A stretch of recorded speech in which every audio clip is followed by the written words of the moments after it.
नमस्कार। जो mega test part 2 है उसके कुछ क्वेश्चन है तो उनको अपन इस सेशन में देखेंगे। मयूर नोबल्स एकेडमी गांधीनगर पश्चिमी राजस्थान की सबसे बड़ी शैक्षणिक निजी संस्थान है और ओनली साइंस स्ट्रीम में है ना। फिर डायरेक्टर सर परम आदरणीय रेवंत सिंह जी चौहान सर, इन्हीं के मार्गनिर्देशन में यह परिवार पूरा फल फूल रहा है। मुझे भी भगवान का लाख लाख शुक्रिया कि इस संस्थान के अंदर वर्क करने के लिए मुझे भी अपॉर्चुनिटी। और उसके बाद में क्वेश्चनों की तरफ चलते हैं। तो पिछला जो आपने पार्ट 1 देखा था उसमें क्वेश्चन 20 तक हो चुके थे। यहाँ पर 21 to 3 यानी कि 3 क्वेश्चन हैं तो उनको देखेंगे। ये थोड़े से एक्सप्लेन्ड क्वेश्चन है यानी कि बड़ी क्वेश्चन है। एक क्वेश्चन 5 नंबर को कैरी कर रहा है तो इसको देखेंगे और इसमें कोई और वाले क्वेश्चन नहीं है, सिंपल क्वेश्चन है। यस, तो फर्स्ट में यहाँ पर क्वेश्चन कह रहा है कि define redox reaction, identify which is oxidise and which is reduce. तो रिडॉक्स रिएक्शन क्या होती है इसको अच्छे से समझते हो कि कोई भी केमिकल रिएक्शन होती है, एक ही केमिकल रिएक्शन में साइमल्टेनियसली ऑक्सीडेशन भी हो रिडक्शन भी हो, तो उस प्रोसेस को अपन यहाँ पर रिडॉक्स रिएक्शन के नाम से जानते हैं। नॉर्मल अपन अगर ऑक्सीजन बेसिस पे देखें तो और ऑक्सीजन बेसिस पे ये रिएक्शन पूछी जाती है।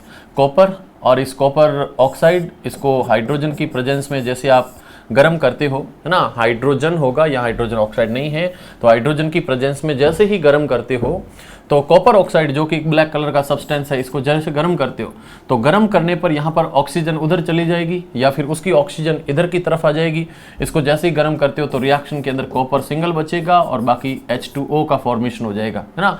ये भी कर सकते हो। क्या हुआ, इधर से ऑक्सीजन उधर देखोगे तो ऑक्सीजन की कमी हो गई है। जहां पे ऑक्सीजन घटती है तो इस प्रक्रिया को अपन नाम देते हैं, इस प्रोसेस को नाम देते हैं रिडक्शन।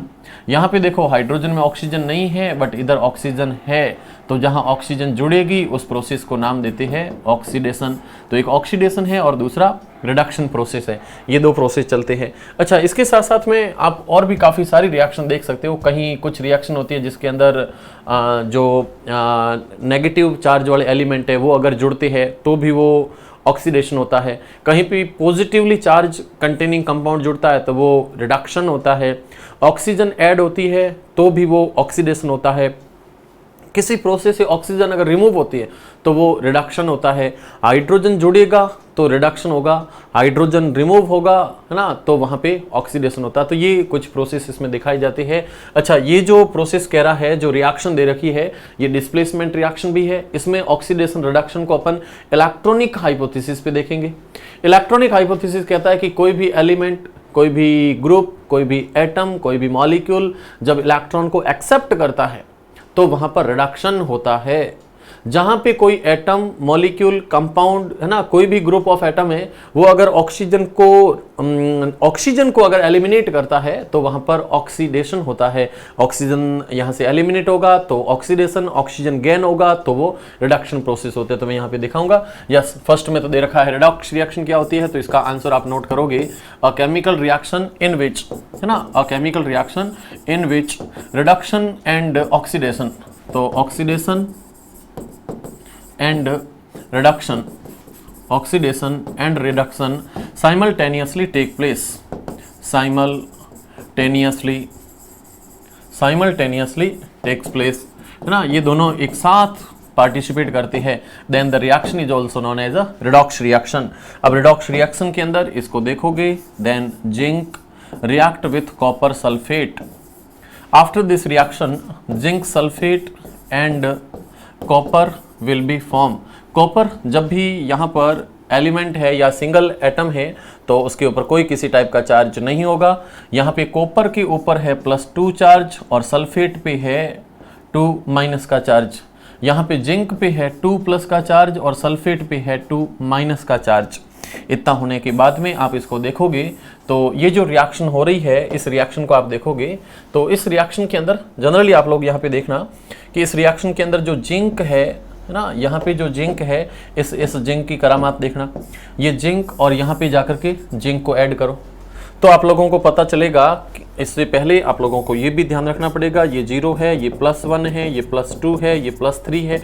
ऐसे अगर जाते हैं तो उस प्रोसेस को नाम ऑक्सीडेशन देते हो। यहाँ पे क्या हो रहा है, +2 3 में क्यों जा रहा है, क्योंकि यहाँ से इलेक्ट्रॉन रिमूव हो रहा है। -1 है, -2 है, -3 है, मतलब इलेक्ट्रॉन गेन कर रहा है। इलेक्ट्रॉन गेन होगा तो रिडक्शन होगा, ऑक्सीजन यहाँ से एलिमिनेट होगा और यहाँ से इलेक्ट्रॉन गेन होगा, ये इलेक्ट्रॉन को गेन करते हैं। Gain of electron is also known as a reduction. तो इस प्रोसेस में देखोगे यहाँ पे Zn 0 है, वहाँ Zn 2+ हो गया है। जब 0 से 2+ में गया है तो आप कहोगे sir that is a oxidation process. यहाँ पे ऑक्सीडेशन प्रोसेस है।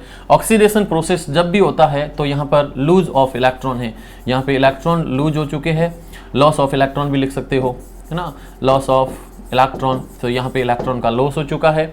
यहाँ पे कॉपर 2+ में है और यहाँ पे कॉपर 0 में है। देखिए क्या हो रहा है, 2+, ये 2+ से 0, मतलब क्या हो रहा है, ये डाउनवर्ड जा रहा है। डाउनवर्ड जब भी जाएगा तो वो रिडक्शन प्रोसेस होगा। तो यहाँ पे होगा रिडक्शन प्रोसेस और रिडक्शन के अंदर गेन ऑफ इलेक्ट्रॉन होती है। 2+ है मतलब इलेक्ट्रॉन की डेफिशिएंसी है और वो कॉपर 0 हो चुका है, मतलब उसमें इलेक्ट्रॉन फुलफिल हो चुके हैं। तो इसने कमी को फुलफिल किया, मतलब इलेक्ट्रॉन को उसने गेन किया है। और ऐसे प्रोसेस को रिडॉक्स रिएक्शन कहते हैं, जिसमें ऑक्सीडेशन रिडक्शन दोनों चलते हैं। रियली देखें अपन, रिडॉक्स में ये वर्ड है, रिडॉक्स में रिडक्शन और ऑक्स में ऑक्सीडेशन, इन दोनों को मिलाकर के रिडॉक्स वर्ड बनाया। तो कोई भी रिएक्शन जहां पे ऑक्सीडेशन रिडक्शन दोनों साथ साथ चलते हो तो ऐसे ही रिएक्शन को अपन रिडॉक्स रिएक्शन कहते हैं। यस, नेक्स्ट क्वेश्चन लिखा, right the balanced chemical equation. अब केमिकल इक्वेशन लिखना है, बैलेंस लिखना है। यहाँ पे आपको अनबैलेंस भी नहीं दे रखा है, आपको लैंग्वेज दे रखी है। तो फर्स्ट में लिखा barium chloride plus potassium sulphate. बच्चों को फॉर्मूले लिखने में भी बड़ी दिक्कत होती है और बच्चे फॉर्मूलों को लिखोगे उसके लिए 9th के अंदर तुम्हारे पास में एक रेडिकल्स दे रखे और वो सारे रेडिकल्स आपको अच्छे से लर्न भी है, तो इनको लिखने में कोई दिक्कत होगी नहीं। बेरियम क्लोराइड, ये बेरियम क्लोराइड है तो इसके आंसर में आप जाओगे और फर्स्ट में है बेरियम क्लोराइड। बेरियम क्लोराइड के लिए फॉर्मूला होगा BaCl2, ये बेरियम क्लोराइड। इसकी रिएक्शन हो रही है पोटेशियम सल्फेट से। पोटेशियम सल्फेट का फॉर्मूला बच्चे KSO4 लिखते हैं, जो कि गलत होगा क्योंकि सल्फेट की वैलेंसी है ना 2 है, तो इसको बैलेंस करने के लिए सामने पोटेशियम 2 टाइम होंगे। तो potassium sulphate react with barium chloride. Reaction जब भी होगी तो रिएक्शन के अंदर यहाँ से आप लोग देखोगे तो रिएक्शन के अंदर आप देखोगे तो यहाँ पे देखोगे तो यहाँ से इधर है K2 और इधर से है Cl2, है ना। K2 और Cl2 में सही जा रहा हूँ क्या? यह सही है, तो KCl होगा और इनका फॉर्मेशन हो जाएगा BaSO4 का फॉर्मेशन अलग होगा। तो यहाँ से एक तो पदार्थ बनेगा BaSO4, BaSO4 को बाद में लिखेंगे, पहले यहाँ पर KCl का फॉर्मेशन होगा। KCl 2 टाइम होगा, क्यों? यहाँ पे पोटेशियम 2 टाइम है और क्लोरीन भी 2 टाइम है, तो उसको बैलेंस करने के लिए आगे स्टोक्यूमेट्रिक कॉफिशिएंट लगाओगे। आगे जो भी नंबर लगाते हैं that is known as a stoichiometric coefficient. And after this reaction barium react with sulfate, then it will form barium sulfate, its chemical formula BaSO4, and during the chemical reaction barium sulfate is formed as a precipitate. Barium sulfate form insoluble substance which settle down in the bottom of a vessel। कोई भी reaction जिसमें आप reaction करवा रहे हो तो उस vessel के बॉटम में जाकर के जमा हो जाता है और ऐसे पदार्थ जो सेटल डाउन हो जाते हैं then the substance is known से प्रेसिपिटेट। ये जो सब्सटेंस है इसको आप कहोगे प्रेसिपिटेट, प्रेसिपिटेट, और ये प्रेसिपिटेट का फॉर्मेशन होगा। प्रेसिपिटेट के साथ साथ में ये जो रिएक्शन है इस रिएक्शन को प्रेसिपिटेशन रिएक्शन भी कहते हैं। इसको प्रेसिपिटेट को शॉर्ट में PPT भी लिखा जाता है।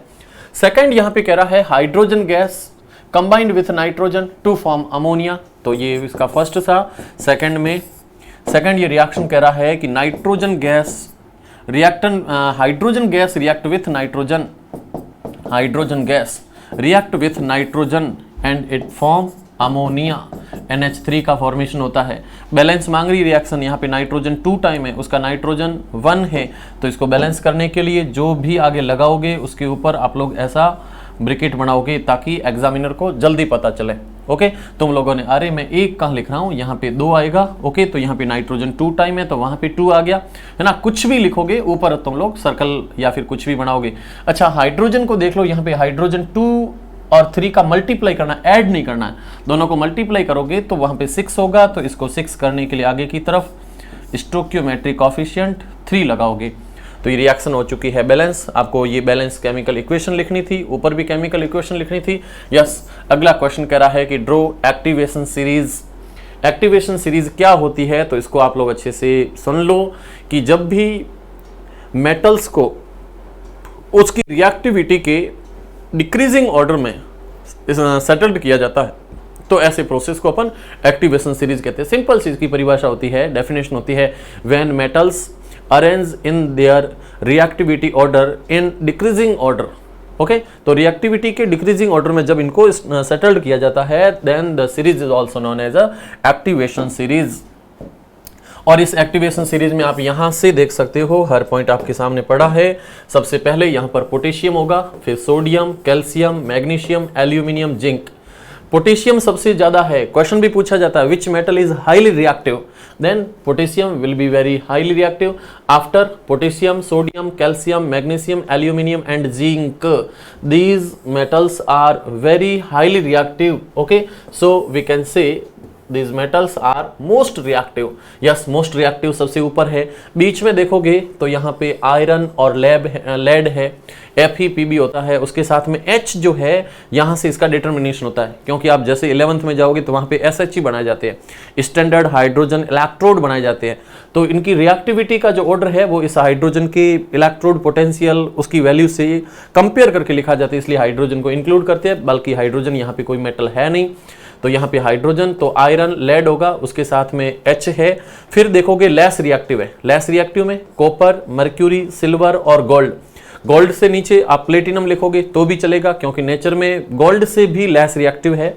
तो जैसे आप टॉप टू डाउन जाओगे इनकी रिएक्टिविटी का ऑर्डर डिक्रीज होगा, इसलिए इसी को ही अपन नाम देते हैं activation series, when the metal arrange in their decreasing order. Okay, तो यहाँ पर डिक्रीजिंग ऑर्डर में इनको सेटल किया गया है और इसी को नाम दिया जाता है एक्टिवेशन सीरीज। पूरी की पूरी सीरीज के अंदर एक एक एलिमेंट और इनका सीक्वेंस आपको याद रखना है। मोस्ट रिएक्टिव है, यहाँ पर रिएक्टिविटी डिक्रीज हो रही है, और यहाँ पे लिस्ट रिएक्टिव है, तो ये रिएक्टिविटी का ऑर्डर रहता है। सबसे ऊपर देखोगे तो potassium, sodium, calcium, magnesium, aluminium और जिंक चलता है। बीच में FePbH चलता है, और सबसे नीचे कॉपर, फिर मर्की, फिर मर्करी के बाद में सिल्वर यानी कि अर्जेंटम, और लास्ट में है औरम। यस, तुम्हारा अगला क्वेश्चन कह रहा है कि right a name of aromatic compound and draw its structure. तो ये क्वेश्चन तुम्हारा है कार्बन चैप्टर में से। कार्बन के अंदर अपन देखते हैं हाइड्रोकार्बन, मीन कार्बन और हाइड्रोजन के कॉम्बिनेशन से बना हुआ एक कंपाउंड। यस, उसको कहा जाता है हाइड्रोकार्बन। हाइड्रोकार्बन में तुम लोगों को हाइड्रोकार्बन पूरा याद रखना पड़ेगा, बच्चे इसमें कंफ्यूजन होते हैं। 10th के अंदर इसको इतना भी डिस्क्राइब नहीं कर रखा है, तो मैं यहाँ दे रहा हूँ, इसको याद रखोगे। हाइड्रोकार्बन HC का मीन है हाइड्रोकार्बन, हाइड्रोकार्बन। और हाइड्रोकार्बन जितने भी कंपाउंड अर्थ में पाए जाते हैं वो दो टाइप के होते हैं। एक होते हैं ओपन चेन के कंपाउंड, मीन किसी भी चेन के अंदर, किसी भी श्रृंखला के अंदर फर्स्ट कार्बन और लास्ट कार्बन आपस में ऐड नहीं है, तो ऐसे कंपाउंड को नाम दिया जाता है open chain compound, open chain compounds. तो ये ओपन चेन के कंपाउंड्स है। कुछ कंपाउंड्स ऐसे हैं जिनके अंदर चेन एक रिंग का फॉर्मेशन करती है, तो उसको कहते हैं क्लोज, है ना, close chain, close chain compounds. Close chain compounds दो टाइप के कंपाउंड्स है, एक है ओपन चेन के और दूसरे है क्लोज चेन के। ओपन चेन सिंपल मीन है, जैसे ये ओपन चेन है तो इसमें कार्बन कार्बन के साथ जुड़ करके एक लंबी चेन का फॉर्मेशन कर रहा है, तो ये ओपन चेन है जिसमें फर्स्ट कार्बन और लास्ट कार्बन आपस में जुड़े हुए नहीं है। क्लोज चेन का मतलब अगर आप 5 कार्बन की चेन बनाओगे तो 5 कार्बन की चेन एक क्लोज स्ट्रक्चर का फॉर्मेशन करेगी, तो ये क्लोज चेन स्ट्रक्चर है। यहाँ पे ओपन चेन स्ट्रक्चर है। क्लोज चेन स्ट्रक्चर दो टाइप के कंपाउंड्स का फॉर्मेशन करती है। एक यहाँ से बनता है एरोमेटिक कंपाउंड, एक बनता है एलिफेटिक कंपाउंड, तो ये एलिफेटिक कंपाउंड है, और दूसरा होता है एरोमेटिक कंपाउंड। एरोमेटिक कंपाउंड से एरोमेटिसिटी यहाँ से प्रोड्यूस होते थे। एरोमेटिक कंपाउंड वे होते हैं जिसमें स्वीट फ्रेग्रेंस होती है, जिसमें स्वीट ऑडोर होती है, मीठी गंध होती है ना, सुगंधित होती है या मीठी गंध छोड़ती है, प्लस इनको जलाओगे तो हमेशा ब्लैक फ्यूम्स देते हैं, काले धुएं के साथ जलते हैं। तो ऐसे कंपाउंड जो काले धुएं के साथ जलते हैं, जिसमें स्वीट फ्रेग्रेंस होती है, मीठी सुगंध होती है, तो ऐसे कंपाउंड को एरोमेटिक कंपाउंड कहते हैं। ऐसे कंपाउंड जिसको आप बर्न करो, शूटी फ्लेम बनती है, मतलब बोले तो जो सफेद धुएं के साथ बनते हैं, जिसमें ब्लैक फ्यूम्स नहीं बनते, then the close chain compound is also known as aliphatic compounds. When compounds burn with the black fumes, then the compound is also known as aromatic compound. Aromatic compound, and its best example is a benzene. Best example, benzene. Chemical formula of benzene is C6H6. Chemical formula C6H6, और इसकी structure के अंदर मैं यहाँ carbon की basis पे इसको note कर देता हूँ ताकि आप कंफ्यूजन नहीं होंगे। ये इस टाइप की स्ट्रक्चर होती है, हर स्ट्रक्चर पे एक एक हाइड्रोजन होगा, कार्बन हाइड्रोजन, तो कार्बन इसमें 6 है, हाइड्रोजन भी इसमें 6 है, और उसके साथ इस टाइप में यूँ डबल बॉन्डिंग होती है। तो इसका फॉर्मूला भी हो चुका है, स्ट्रक्चर भी हो चुकी है, और ये बेंजीन की स्ट्रक्चर है। एलिफेटिक कंपाउंड जिसको जलाते हो तो उसमें शूटी फ्लेम बनती है, वाइट धुएं के साथ जलते हैं। इसमें जितने भी कंपाउंड होंगे, साइक्लिक कंपाउंड होंगे, तो उसके अंदर नाम चलता है साइक्लोहेक्सेन, साइक्लोपेंटेन, साइक्लोब्यूटेन, साइक्लोप्रोपेन, ऐसे कुछ नाम चलते हैं। तो ये हो गया साइक्लोप्रोपेन, है ना, साइक्लोप्रोपेन, क्या लिख रहा हूँ मैं, तो ये होता है साइक्लोप्रोपेन। साइक्लोप्रोपेन के साथ में साइक्लोहेक्सेन या साइक्लोब्यूटेन, साइक्लोब्यूटेन, ये सारे कंपाउंड यहाँ पे बनते हैं। यस, इधर चल जाओ। ओपन चेन के कंपाउंड, मतलब किसी भी चेन के अंदर फर्स्ट कंपाउंड का कार्बन और कंपाउंड का लास्ट कार्बन आपस में कंबाइंड नहीं है, तो वो ओपन चेन कंपाउंड हो गए।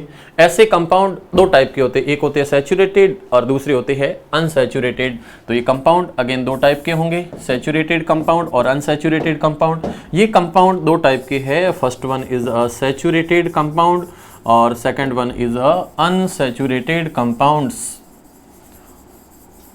अनसैचुरेटेड कंपाउंड्स, जो सैचुरेटेड कंपाउंड है, इसके अंदर कार्बन कार्बन के बीच में हमेशा सिंगल बॉन्ड होता है। अगर कार्बन की चारों वैलेंसी या कार्बन कार्बन के बीच में वैलेंसी सिंगल बॉन्ड से कंप्लीट हो रही है, then the compound is also known as a saturated. अगर कार्बन कार्बन के बीच में डबल बॉन्ड है या कार्बन कार्बन के बीच में ट्रिपल बॉन्ड है, तो ऐसे कंपाउंड को अनसैचुरेटेड कंपाउंड कहते हैं। सैचुरेटेड कंपाउंड की जो सीरीज चलती है, इस सीरीज को नाम देते हैं यहां पर एल्केन सीरीज। सीरीज का नाम है, इसकी श्रृंखला का, श्रेणी का नाम है एल्केन सीरीज। डबल बॉन्ड की जो सीरीज है, इसका नाम है एल्कीन सीरीज, ओके। और ट्रिपल बॉन्ड की सीरीज, इसका नाम है एल्काइन सीरीज। तो ये तीन टाइप की सीरीजें चलती है।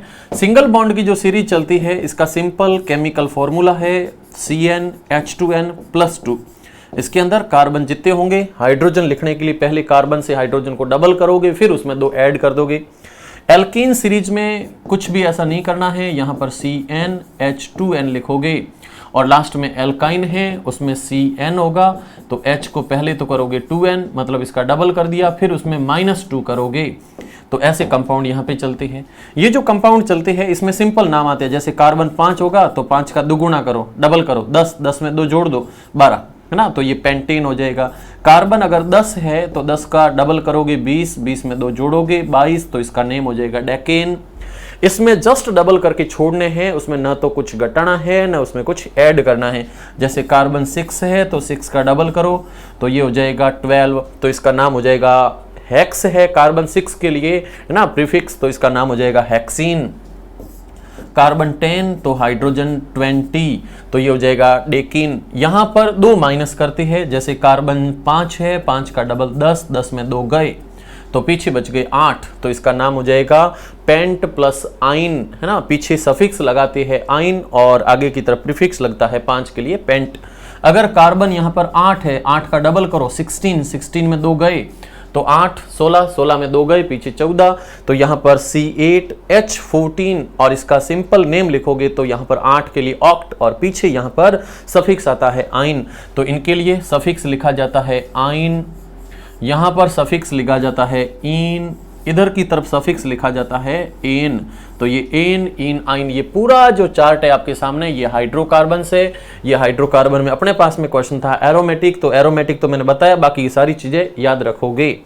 यस, अब इस क्वेश्चन पे आ जाओ। तो एरोमेटिक कंपाउंड का नाम होता है यहाँ पर बेंजीन। बेंजीन सिंगल नहीं है, बेंजीन है। हायर क्लासेज में जाओगे तो वहां पर इसके लिए हकल रूल आएगा। हकल रूल यानी कि 4n+2 पाई इलेक्ट्रॉन सिस्टम भी यहाँ पे चलेंगे, है ना। 4n+2 pi electron system हकल rule को फॉलो करते हैं।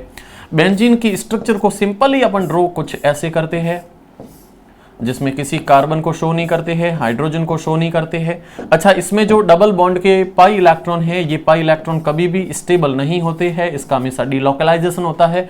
इसलिए इसकी स्ट्रक्चर के अंदर ऐसी सिंगल रिंग बना करके छोड़ दोगे, इस रिंग का मतलब इसमें डिलोकलाइजेशन कंटिन्यूसली चल ही रहा है। यस, सेकंड क्वेश्चन है draw the structural isomer of pentane. Okay, तो पेंटेन की स्ट्रक्चर चलते हैं, ये है यहाँ पर बेंजीन। ओके, बेंजीन, और बेंजीन एक एरोमेटिक कंपाउंड है, ऐसा आप लोगों ने पढ़ा है, एक एरोमेटिक कंपाउंड है। यस, तो एरोमेटिक कंपाउंड। अगला क्वेश्चन अपने पास में आ रहा है कि क्वेश्चन के अंदर दे रखा है कि स्ट्रक्चरल आइसोमर्स। तो मैं पहले आइसोमर्स को डिफाइन कर देता हूँ, क्या होता है आइसोमर्स। आइसोमर सिंपल डिफाइन ऐसे करते हैं, a chemical compounds which have same chemical formula but differ in its structure, its spatial arrangement। यानी स्पेस में केमिकल के कंपाउंड का जो अरेंजमेंट है वो थोड़ा अलग होगा, बट उसका जो केमिकल फॉर्मूला है वो फॉर्मूला वहां पे आइडेंटिकल होगा, बिल्कुल एकदम सिमिलर होगा। कैसे?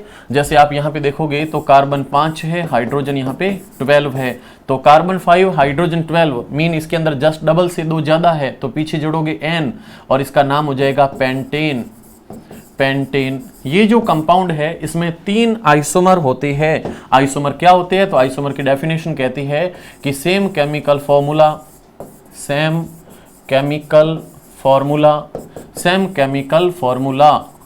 But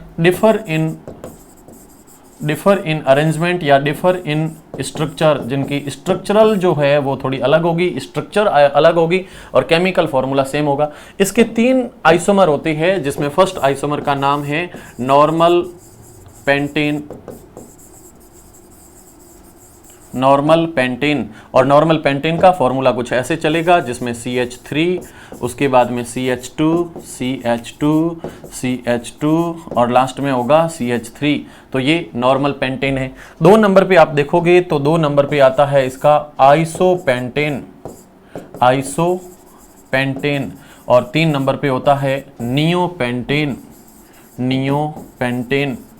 neopentane. ये 3 टाइप की स्ट्रक्चर चलती है। यहाँ पे देखोगे आप आइसोपेंटेन में, तो आइसोपेंटेन के अंदर CH3 CH2 CH, यहाँ से ब्रांचिंग हो जाएगी CH3 और CH3 ऐसे चलेंगे।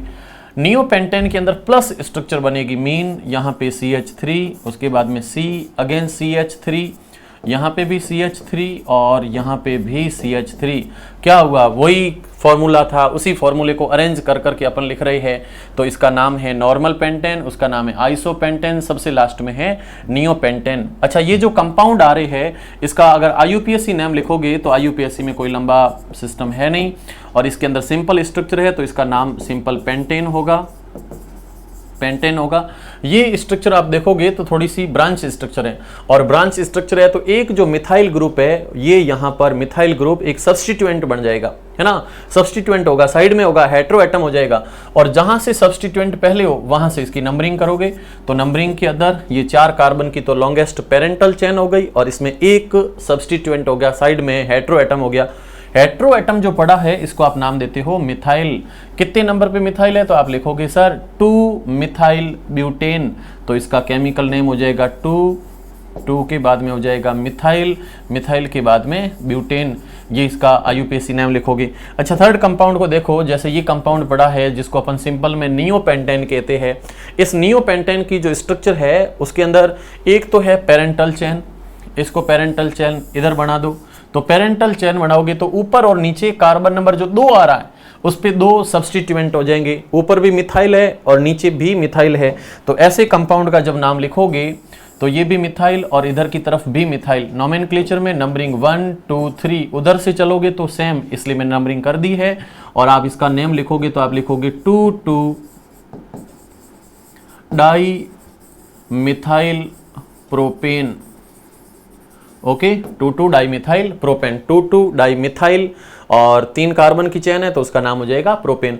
तो ये कुछ पॉइंट यहां पे चलते हैं। प्लस आप ध्यान रखोगे आपके सिलेबस में कुछ सिंपल फंक्शनल ग्रुप भी दे रखे हैं, और फंक्शनल ग्रुप अपने सिलेबस में आप देखोगे तो 10th स्टैंडर्ड तक एक तो नाम दे रखा है कार्बोक्सिलिक एसिड।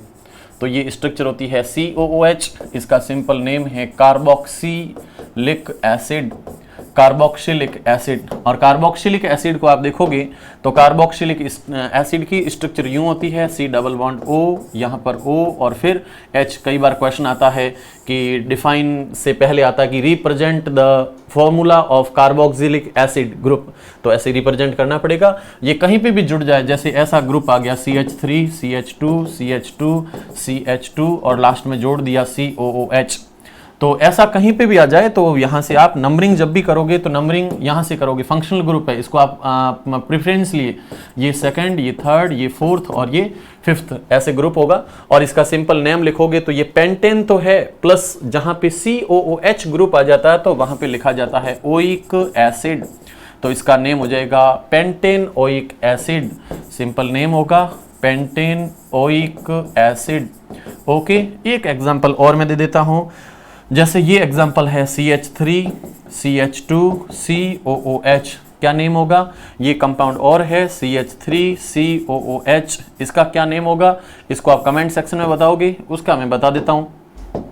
ये जो कंपाउंड है इसमें नोमेनक्लेचर में नंबरिंग उधर से होगी क्योंकि वो प्रेफरेंसली है ना, तो यहाँ से नाम डालोगे तो ये 3 कार्बन की लॉन्गेस्ट चेन है, तो 3 कार्बन को कहती है प्रोप और साथ में हो जाएगा ओइक एसिड, तो नाम हो जाएगा प्रोप धन एन। एन क्यों होगा? क्योंकि यहाँ पर सिंगल बॉन्ड है, तो प्रोपेन ओइक एसिड, इसका नाम है ब्यूटेन ओइक एसिड, तो ये हो जाएगा प्रोपेन ओइक एसिड। ओके, ऐसे होगा। ये 2 कार्बन की चेन है तो क्या कहेंगे? 2 कार्बन को कहते हैं ईथ और बीच में होगा एन, लास्ट में जोड़ेगा ओइक एसिड, तो क्या नाम हो जाएगा? इसका नाम हो जाएगा ethanoic acid, ethanoic acid. No problem, yes. ये सारे के सारे कंपाउंड थे अपने पास में कार्बोक्सिलिक एसिड। 2 नंबर पे आप लोग देखोगे, यहाँ पे 2 नंबर पे जो कंपाउंड है उसमें एल्डिहाइड ग्रुप देखोगे, एल्डिहाइड ग्रुप।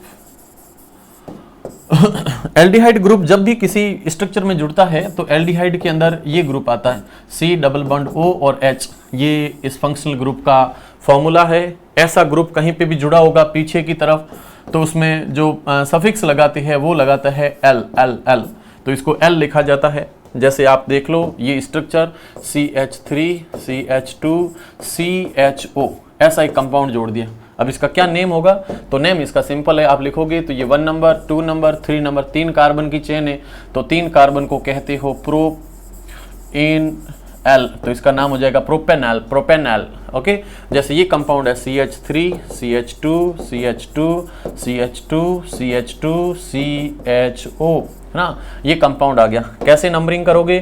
तो यहाँ से 1 नंबर 2 नंबर 3 4 5, यहाँ तक अपने सिस्टम के अंदर मल्टी फंक्शनल नहीं है। ऐसा नहीं है कि एक में एल्डिहाइड डाल दिया, उसी में कीटोन डाल दिया, उसी में कार्बोक्सिलिक एसिड डाल दिया, ऐसा अपने सिस्टम नहीं है। तो ये कार्बन टोटल 6 की स्ट्रक्चर है, तो 6 को नाम देते हैं हेक्स, बीच में आएगा N क्योंकि सिंगल बॉन्ड है और पीछे आएगा NL, तो इसका नाम हो जाएगा हेक्सेनल। ओके, ये दे रखा है। यस, इसमें आप लोग एक कीटोन फंक्शनल ग्रुप भी पढ़ोगे। कीटोन, कीटोन जब फंक्शनल ग्रुप आता है, कीटोन फंक्शनल ग्रुप, तो कीटोन फंक्शनल ग्रुप के अंदर ये स्ट्रक्चर होती है, ये ऐसी स्ट्रक्चर चलेगी। ऐसी जो फंक्शनल स्ट्रक्चर चलती है तो इस फंक्शनल स्ट्रक्चर के अंदर, ऐसी स्ट्रक्चर के अंदर पीछे की तरफ जो आप लोग सफिक्स लगाते हो वो सफिक्स यहाँ पे यूज होगा ऑन, ऑन होगा, है ना। इसमें ओइक था, ऑल था, है ना, तो यहाँ पे ऑन होगा। ऑल तो अल्कोहल में आता और ये होगा ऑन। ऑन में कैसे ग्रुप आएंगे? जैसे ये ग्रुप है CH3 CH2 CH2, यहाँ पे C डबल बॉन्ड O और CH3, ऐसे ग्रुप आ गए। तो यहाँ से देख लो नंबरिंग आप कहाँ से करोगे, पीछे से चलोगे या फिर आगे से नंबरिंग के अंदर, तो 1 2 3 4 5, इधर से चलोगे तो 4, उधर से 2 क्योंकि उधर से फंक्शनल ग्रुप पहले आ रहा है, तो ये हो जाएगा 1 नंबर, ये 2 नंबर, ये 3 नंबर, ये 4 नंबर और ये 5 नंबर। ऐसी स्ट्रक्चर के अंदर अपन देखेंगे तो ये जो पूरी स्ट्रक्चर चल रही है, इस स्ट्रक्चर के अंदर टोटल 5 कार्बन की चेन है और 5 कार्बन की चेन के अंदर फंक्शनल ग्रुप 2 नंबर पे है। तो 5 कार्बन को नाम देते हैं पेंट एन और नाम हो जाएगा 2 ऑन, पेंटेन 2 ऑन, है ना। तो ये पेंटेन की स्ट्रक्चर है और 2 नाम है, तो पेंटेन 2 ऑन या पेंटेनॉन, पेंटेनॉन, पेंटेनॉन, तो पेंटेन 2 ऑन नाम होगा। अच्छा, ये स्ट्रक्चर देख लो, CH3 CH या C डबल बॉन्ड O और ये CH3, कैसे नंबरिंग करोगे? तो यहाँ से 1 नंबर, 2 नंबर, 3 नंबर और इसका नाम हो जाएगा, यहाँ से 3 कार्बन है तो नाम हो जाएगा प्रोपेन। प्रोपेन के बाद में 2 नंबर पे ऑन है तो 2 नंबर लिखा नहीं जाता क्योंकि इसका पहला स्टेबल कंपाउंड है, तो नाम इसका हो जाएगा प्रोपेनॉन। ओके, तो ये इनके नाम है। ये कीटोन फंक्शनल ग्रुप है। एक और फंक्शनल ग्रुप आपके सिलेबस में है, वो है अल्कोहल फंक्शनल ग्रुप, तो इसको भी पढ़ लो। Alcohol functional group, alcohol functional group, alcohol functional group जो चलता है, इस अल्कोहल फंक्शनल ग्रुप के अंदर जो पीछे की तरफ ग्रुप जुड़ता है उसका नाम है OH। OH ग्रुप जहां कहीं पे भी जुड़ता है तो उसके लिए वर्ड लिखा जाता है ऑल, है ना। तो यहाँ पे वर्ड जुड़ेगा ऑल। अब इस ऑल को कैसे जोड़ोगे? तो आप लिखोगे CH3 CH2 CH2 CH2 और पीछे जोड़ दिया OH। ऐसे कंपाउंड में जब भी ग्रुप जुड़ते हैं तो नंबरिंग में यहाँ से इसको 1 नंबर दोगे, ये 1 नंबर है ही नहीं, 1 नंबर ये है, 2, ये 3 और ये 4। 4 कार्बन की तो लॉन्गेस्ट चेन है और उसमें 1 नंबर पे बैठा है अल्कोहल, तो 4 कार्बन की लंबी चेन को आप नाम दोगे ब्यूटेन। ब्यूटेन, ब्यूटेन के साथ में है तो यहाँ से E रिमूव होगा और 1 नंबर पे बैठा है ऑल, तो इसका नाम हो जाएगा ब्यूटेनॉल, या फिर अच्छा लिखो तो ब्यूटेन 1 ऑल, पता चलेगा कि कहाँ पे वो जुड़ा हुआ है। ओके, यस, एक और देख लो, ये CH3, ये CH2, ये CH2, ये CH, CH, CH3, यहाँ पे भी OH है, यहाँ पे भी OH है। अब क्या करोगे? नंबरिंग करो, पता चलेगा। इधर से जाओगे तो 4 पे, उधर से सेकंड पे, जहां से फंक्शनल ग्रुप बहुत क्लोजर कंडीशन में हो तो वहां से नंबरिंग डालोगे और इस नंबरिंग के अंदर ये 6 कार्बन की चेन है। 2 नंबर 3 नंबर दोनों कार्बन के ऊपर फंक्शनल ग्रुप पड़े हैं, तो फंक्शनल ग्रुप में आप इसका नाम लिखोगे hexane.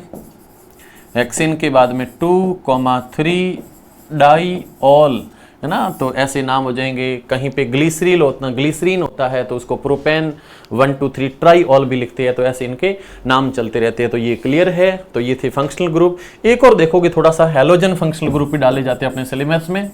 Halogen functional group, halogen functional group के अंदर डाले गए हैं, जैसे एक फ्लोरीन है, क्लोरीन है, ब्रोमीन है और आयोडीन है। जहां कहीं पे भी फ्लोरीन होगा तो उसको फ्लोरो कहते हैं, है ना। FLUORO फ्लोरो है, क्लोरो है, फ्लोरो, क्लोरो। BR को नाम देते हैं ब्रोमो और I को नाम देते हैं आयोडो। तो ये 4 टाइप के हैलोजन फंक्शनल ग्रुप है। हैलोजन फंक्शनल ग्रुपों को देखोगे, जैसे ये compound CH3 CH2 CH CH CH3, यहाँ पे फंक्शनल ग्रुप जोड़ दो। जैसे यहाँ पे जोड़ दिया फ्लोरीन, इधर जोड़ दिया क्लोरीन। नंबरिंग करो यहाँ से और नोमेनक्लेचर करो, क्या लिखोगे? ये जो टोटल स्ट्रक्चर है, इस स्ट्रक्चर में ये फंक्शनल ग्रुप है, ये भी फंक्शनल ग्रुप है। फंक्शनल नहीं है, ये हेट्रो एटम है ना, इसको फंक्शनल ग्रुप नहीं कह सकते, ये हेट्रो एटम है। और हेट्रो एटम के अंदर वहां से चलोगे तो 2 नंबर, इधर से चलोगे तो पहला आ रहा 3 नंबर पे, और आपको तो वही देखना है कहाँ से पहले, वहीं आप डाका डालोगे इसके ऊपर बेचारे पे, तो उधर से पहले आ रहा है। यस, इनको लिखते टाइम अल्फाबेटिकली, फ्लोरीन F से स्टार्ट होता है, क्लोरीन C से स्टार्ट होता है, तो आप इसका नाम लिखोगे 2 क्लोरो, उसके बाद में 3 फ्लोरो और 5 कार्बन की चेन है तो इसका नाम हो जाएगा पेंटेन। ओके, ये इसका नाम हो गया। और भी ले लो, खूब सारे पड़े हैं। नाइट्रो भी होता है कहीं पे, NO2 है तो नाइट्रो, NH2 है तो एमीन, CH3 है तो मिथाइल, C2H5 है तो इथाइल। ये सारे इसमें हेट्रो एटम में शामिल होते हैं। एक कंपाउंड और मैं दे रहा हूँ, CH3 CH CH C CH2 और CH3। यस, यहाँ पे मैं जोड़ देता हूँ NH2, यहाँ पे जोड़ देता हूँ NO2, यहाँ पे है Br और इधर की तरफ है I। कहाँ से इसकी नंबरिंग करोगे? नंबरिंग वहाँ से करोगे जहाँ से फंक्शनल या फिर हेट्रो एटम पहले हो। तो इधर से 2 नंबर पे है, उधर से 3 नंबर पे है, तो यहाँ से पहले आ रहा है तो ये 1 नंबर, ये 2, ये 3, ये 4 और 5 और 6। टोटल यहाँ पे जो हेट्रो एटम है या फंक्शनल ग्रुप है तो 1 2 3 और 4 बैठे हैं, 4 बैठे हैं मेहमान इस घर के ऊपर। यस, इन सभी का आप नाम लिखोगे तो देख लो। सबसे पहले एमीन है, एमीन ए से स्टार्ट होता है, amine start from A, nitro start from N, methyl start from M, ethyl start from E, ethyl तो है ही नहीं इसके अंदर। यस, तो इसको देखोगे तो इस स्ट्रक्चर में सबसे पहले 2 नंबर पे एमीन पड़ा, 2 एमीन। एमीन के बाद में 4 नंबर पे पड़ा है ब्रोमो, तो इसका नेम हो जाएगा 4 ब्रोमो। ब्रोमो के बाद में इधर आई और उधर एन है, तो आई पहले आएगा तो वापस लिखोगे 4 पे आयोडो। आयोडो के बाद में आप लिखोगे 3 नंबर पे नाइट्रो, और नाइट्रो के बाद में 6 की है तो 6 का नाम हो जाएगा एक्सेन। तो इस टाइप में ये कंपाउंड क्लियर हो चुका है। यस, तो ये सारे के सारे फंक्शनल ग्रुप थे आपके, क्लियर हो गए हैं। और क्वेश्चन आपके पास में क्या था, तो क्वेश्चन देखिए, और लास्ट में थर्ड एक क्वेश्चन और कह रहा है कि write esterification reaction with 2 uses of ester. Ester जो ये कंपाउंड है, इस एस्टर कंपाउंड का जो यूज है, इस एस्टर का मैं यहीं पे इसको सॉल्व कर देता हूं। तो यहां पर पूछा है एस्टरिफिकेशन। एस्टरिफिकेशन, एस्टरिफिकेशन क्या होता है, तो एस्टरिफिकेशन एक ऐसी केमिकल रिएक्शन है जिसके अंदर एस्टर का फॉर्मेशन होता है। कैसे फॉर्मेशन करोगे, तो फॉर्मेशन सिंपल है, आपने एक तरफ लिया अल्कोहल और दूसरी तरफ आप ले लो एसिटिक अम्ल, दोनों को मिला दो तो वहां से एस्टर का फॉर्मेशन होता है। रिएक्शन के अंदर एस्टरिफिकेशन जो रिएक्शन होगी, तो इस एस्टरिफिकेशन में देखना यहां से acetic acid react with alcohol to produce ester. ये जो एस्टर बनता है ये स्वीट फ्रेग्रेंस का केमिकल है, तो इसका उपयोग एक तो यहाँ पर फ्रेग्रेंस बनाने में होता है, फ्रेग्रेंस है ना, मीठी गंध बनाने में होता है। उसके साथ में इसका यूज होता है सैपोनिफिकेशन। सैपोनिफिकेशन यानी कि सैपोनिफिकेशन मीन साबुन बनाने में इसका यूज होता है। सैपोनिफिकेशन, क्या लिख रहा हूं मैं, सैपोनिफिकेशन में इसका यूज होता है। तो एक तो साबुन बनाने में और उसके साथ में मीठी गंध के यौगिक है, इसलिए फ्रेग्रेंस में, परफ्यूम में इनका यूज किया जाता है। रिएक्शन कैसे होगी, तो एसिटिक एसिड का फॉर्मूला है CH3C+OOH। अल्कोहल का फॉर्मूला देखोगे तो अल्कोहल का फॉर्मूला होता है CH2 और CH3। ये है यहाँ पर इथेनॉल और ये है एसिटिक एसिड या इसको IUPAC नाम में आप लिखोगे इथेनोइक एसिड, और इस कंपाउंड का नाम है इथेनॉल, है ना, 2 कार्बन है साथ में ऑल है तो इथेनॉल। जब भी रिएक्शन होगी तो इधर से H2O रिमूव हो जाएगा, बाकी कंपाउंड जोड़ के आपस में सीधा लिखोगे क्या बनेगा कंपाउंड के अंदर, तो यहाँ से CH3COO, तो ये हो जाएगा CH3C+O और O। इस O के साथ में इधर से जुड़ेगा CH2 CH3, इसको मैं कार्बन 2 लिख रहा हूँ, हाइड्रोजन 5 लिख रहा हूँ। ओके, कार्बन 2 हाइड्रोजन 5, स्पेस नहीं था। अच्छा, इस कंपाउंड का नाम हो जाएगा इथाइल इथेनोइट। इसका नेम है इथाइल इथेनोइट प्लस एक वाटर मॉलिक्यूल का फॉर्मेशन होगा। इस पूरी रिएक्शन को एस्टरिफिकेशन रिएक्शन कहते हैं। ओके, तो ये एस्टरिफिकेशन रिएक्शन है। ये तुम्हारा क्वेश्चन नंबर 22 था, और उसके बाद आप लोग देखोगे तो ये क्वेश्चन नंबर 23 है। और क्वेश्चन नंबर 23 क्या कह रहा है, इसको देखो। फर्स्ट कह रहा है कि define triads law of Dobereiner. Dobereiner scientist जिन्होंने ट्राइड्स लॉ दिया था, तो वो है क्या, उसको एक तो डिफाइन करना है। और सेकंड क्वेश्चन है define refraction and write two law of refraction of light. अगला कह रहा है कि व्हाट इज द क्या क्वेश्चन लिखा कि why is the tungsten used almost exclusively for filament of electric bulb. और लास्ट में 4 नंबर क्वेश्चन कह रहा है कि why is the series combination not use for domestic circuits. एक एक करके सभी को देखते हैं। तो यस, फर्स्ट में अपन लिखेंगे Dobereiner triads law. Dobereiner triads law. अच्छा, डोबेराइनर का जो ट्राइड्स लॉ है, यहाँ पे डोबेराइनर साइंटिस्ट खुद उन्होंने बताया कि जब आप एलिमेंट्स को एटॉमिक मास के इंक्रीजिंग ऑर्डर के अंदर 3-3 के ग्रुप में अरेंज करते हो, तो वहां पर पहले एलिमेंट और थर्ड एलिमेंट के मास का जो एवरेज होगा, इसका जो मीन होगा, वो हमेशा मिडल एलिमेंट होगा। ऐसा डोबेराइनर ने बताया। और डोबेराइनर ने जो बताया, इसमें इन्होंने 3 ट्राइड्स दिए थे। और कौन कौन से, यहाँ पर 3 ट्राइड्स है, उनको आप देख लो। 3 इनके ट्राइड्स है, 3 इनके ट्राइड्स है।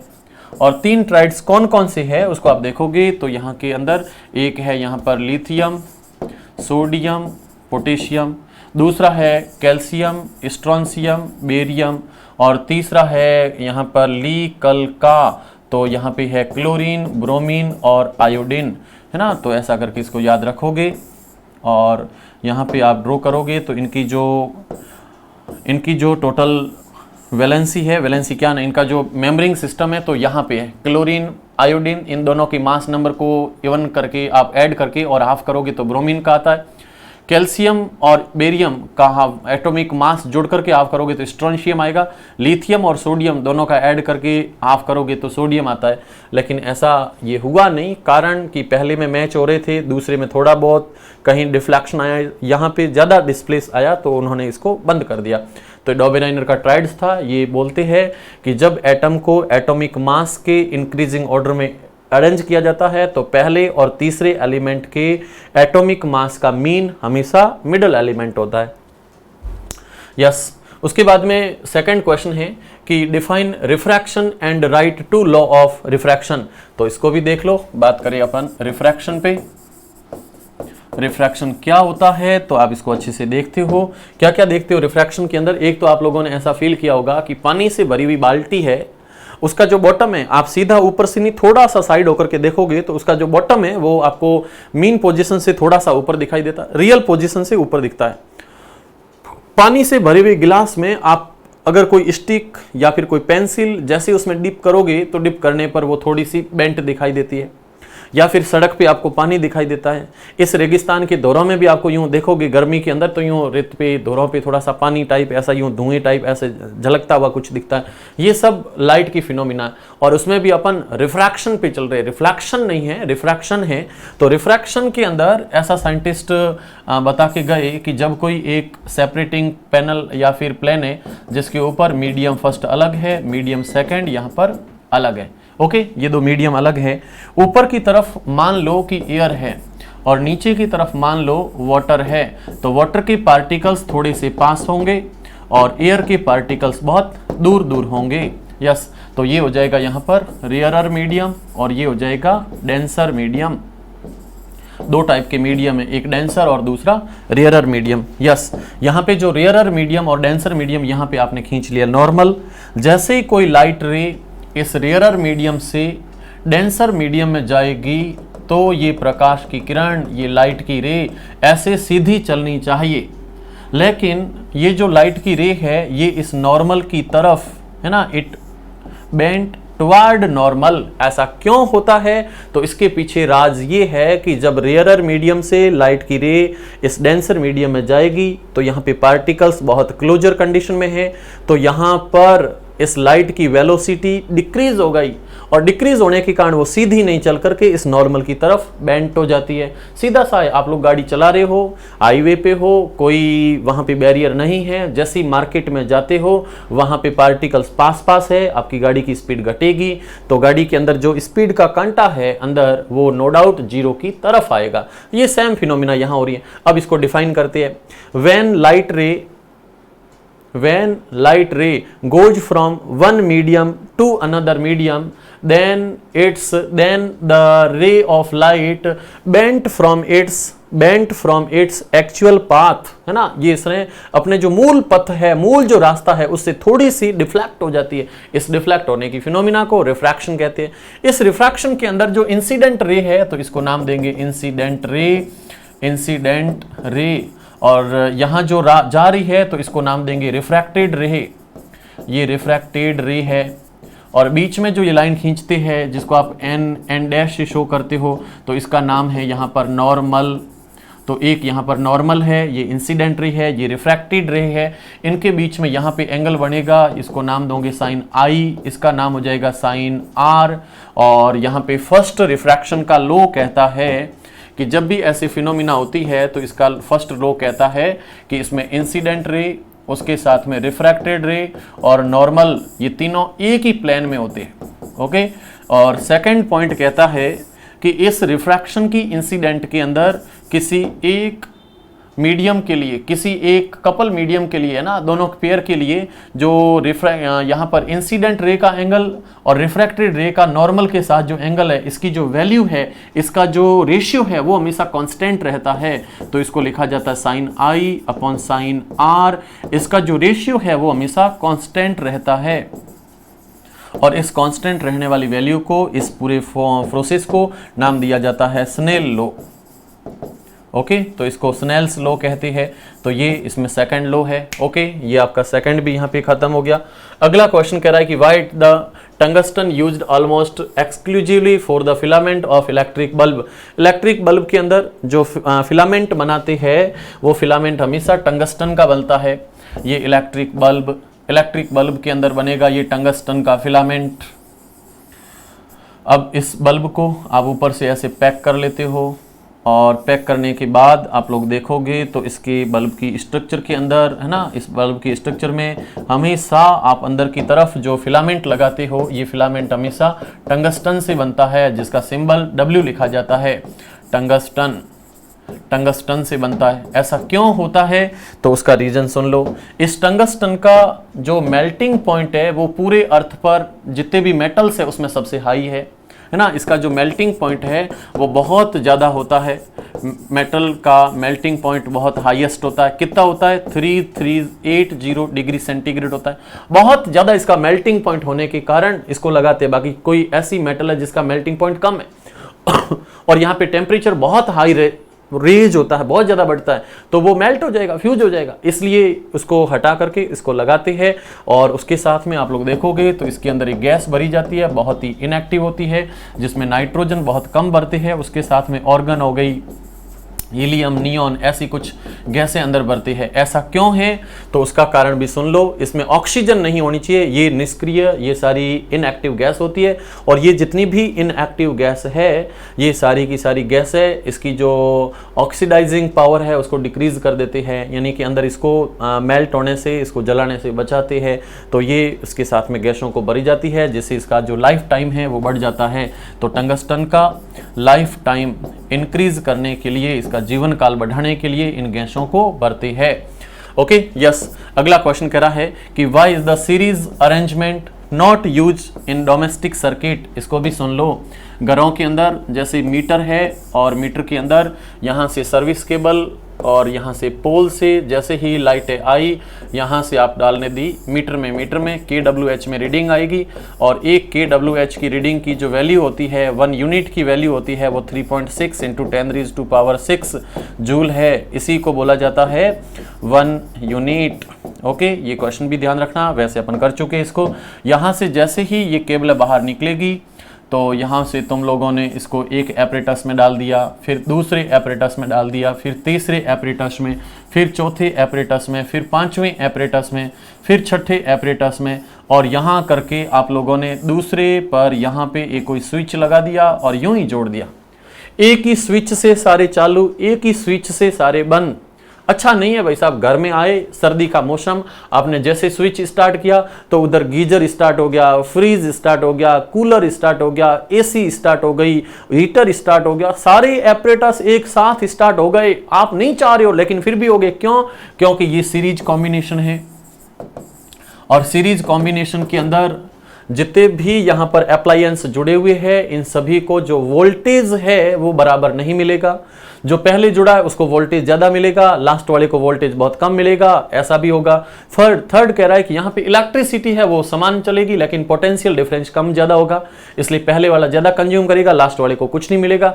गजब की बात तो ये है कि अगर कोई एक अप्लायंस हो गया खराब तो सर्किट हो गया ब्रेक। इसमें जो करंट चल रहा था वो ब्रेक हो गया तो बाकी वाले सारे अप्लायंस बंद हो जाएंगे। तो एक अप्लायंस के बंद होने पर पूरा सर्किट क्लोज हो जाता है। इस पूरे सर्किट के लिए एक ही स्विच होता है, इसलिए इस सिस्टम को घरों में कभी भी नहीं लगाते हैं। तो डोमेस्टिक में, है ना, डोमेस्टिक में जब भी अपन सर्किट को यहाँ पर ऐड करते हैं तो वो हमेशा पैरेलल कॉम्बिनेशन होता है।